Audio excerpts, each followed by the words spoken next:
Lelaki ini menghina Allah dengan mengatakan seperti ini.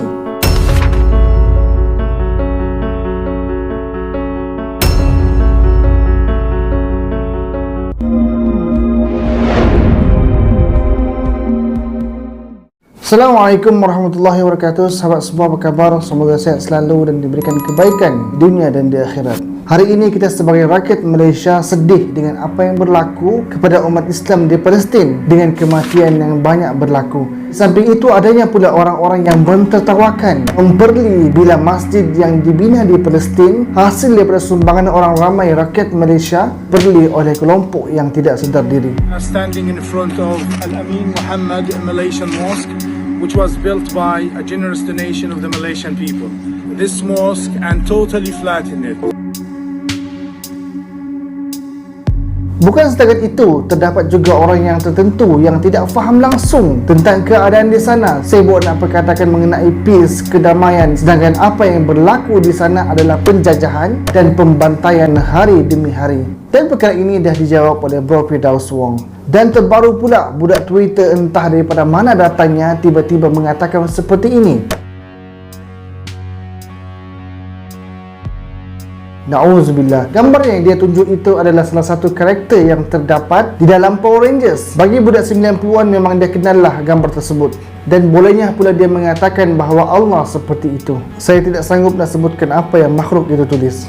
Tetapi apa yang saya nampak sebenarnya ia tidak lain melainkan untuk menghina Allah, menghina orang Islam. Bila mana ada yang tegur, dia pun buat tak indah. Malah dia cakap lagi, simpanlah Tuhan itu di dalam poketmu. Dan ini memang betul-betul haram jadah. Bila ditegur lagi untuk padam posting tersebut, disebutkan perkara itu adalah sensitif dan ia termasuk dalam 3R, iaitu religion, race, royalty, bangsa, agama dan raja. Dan secara terang-terangan ia memperlekehkan dan menghina agama, iaitu menghina Tuhan, dan termasuk dalam 3R tadi.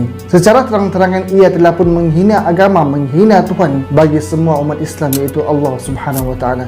Tidak cukup sekadar itu, bahkan dia tambah lagi dengan post-post yang memang menyakitkan hati. Seperti mana yang dia post dalam akaunnya. Bila orang tegur dan beri amaran, dia pun gelakkan dan perli begitu sahaja. Adakah dia tidak sedar apa yang dia lakukan itu salah dan telah pun menghina agama Islam secara terang-terangan? Sebab kalimah Allah adalah kalimah azim, agung, yang tidak boleh diperlekeh, tidak boleh direndahkan. Sehingga kan kalimah Allah dan kalimah Muhammad tidak boleh dibawa masuk ke dalam tandas kerana rasa hormat dan adabnya kita sebagai manusia. Sebagaimana apa yang dilakukan oleh baginda Nabi SAW. Pada Anas bin Malik dia berkata, sesungguhnya Nabi SAW apabila masuk ke dalam tandas, baginda akan menanggalkan cincinnya. Dan kalimah yang terdapat pada cincin Rasulullah adalah Muhammad Rasulullah. Jadinya kita sebagai orang Islam sangatlah menjaga perkara ini. Tiba-tiba ada seorang makhluk yang tidak sedar diri, makhluk yang lemah, makhluk yang diciptakan oleh Tuhan, berlagak seperti dia yang menguasai dunia, memburuk-burukkan Tuhan. Seburuk-buruk Fir'aun ialah dia mengaku sebagai Tuhan, tapi ini dia pula yang menghina Tuhan. Allahu Akbar.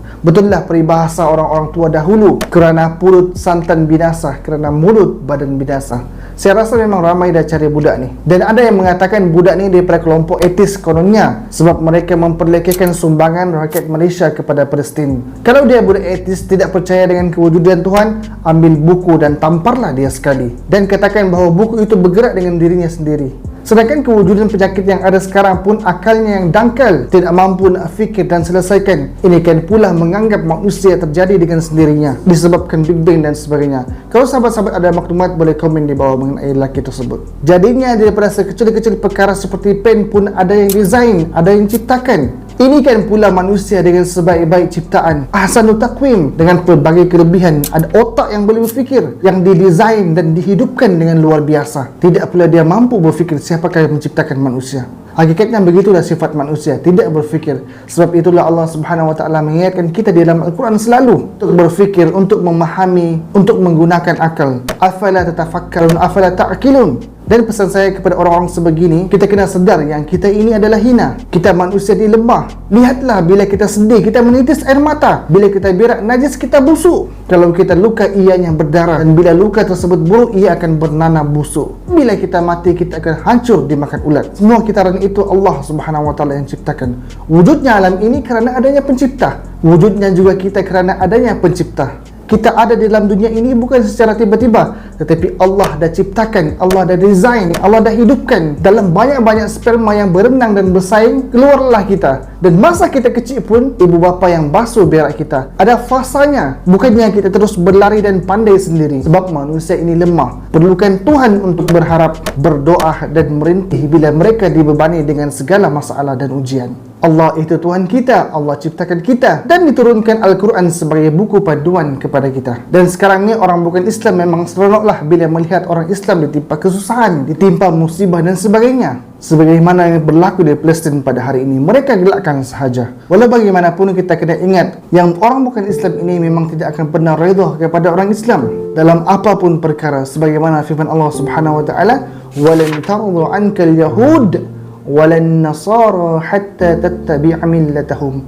Yang bermaksud orang-orang Yahudi dan Nasrani tidak sekali-kali akan reda bersetuju suka kepadamu wahai Muhammad sehingga engkau mengikuti agama mereka. Daripada ayat ini kita faham dah yang mana mereka akan cuba dengan pelbagai cara agar kita mengikuti apa yang mereka mahukan, apa yang mereka lakukan, dan mereka cuba merendah-rendahkan Islam dan berlekai dan mempelih. Tetapi satu perkara yang kita kena sedar, al-Islamu ya'lu wa la yu'la alaih. Islam itu tinggi dan tidak ada lebih tinggi daripada Islam. Jadinya apapun perkara yang mereka cuba lakukan, ia tidak memberi kesan pun kepada agama itu sendiri, tetapi menunjukkan sikap sebenar mereka. Dan kita sebagai umat Islam, kita kena pertahankan dan kita kena bela Islam kerana itu adalah kewajiban bagi kita sendiri. Jadi cukup sekedar itu sahaja. Assalamualaikum warahmatullahi wabarakatuh.